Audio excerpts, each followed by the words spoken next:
السلام علیکم ورحمۃ اللہ وبرکاتہ۔ آج ہم حضرت ادریس علیہ السلام کے بارے میں پڑھیں گے کہ ان کا اصل نام کیا ہے اور ان کا نسب نامہ کیا ہے۔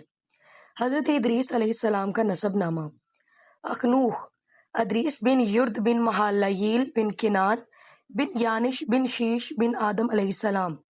سیرت النبی میں یہ ان کا نسب نامہ ہے۔ حضرت ادریس علیہ السلام کا اصل نام اخنوخ تھا۔ آپ علیہ السلام بابل شہر میں پیدا ہوئے۔ آپ نے جب نبوت ملنے کے بعد لوگوں کو اللہ تعالیٰ کے کام ماننے اور برائیوں سے باز رہنے کے متعلق اور دلوں کو نرم کرنے والا ایک جامع خطبہ دیا تو آپ علیہ السلام ادریس کے نام سے مشہور ہو گئے، کیونکہ ادریس کا معنی ہے پڑھانے سکھانے والا، یعنی حضرت ادریس علیہ السلام نے اپنی قوم کو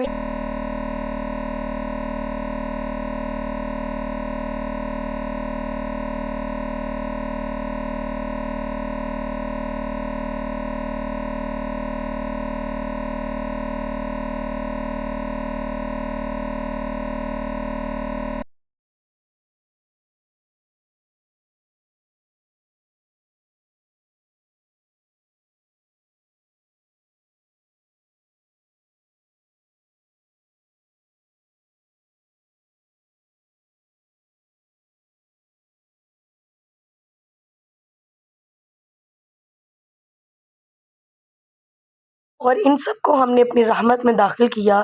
یہ سبھی نیک لوگ تھے۔ انبیاء، آیات 85 سے 86۔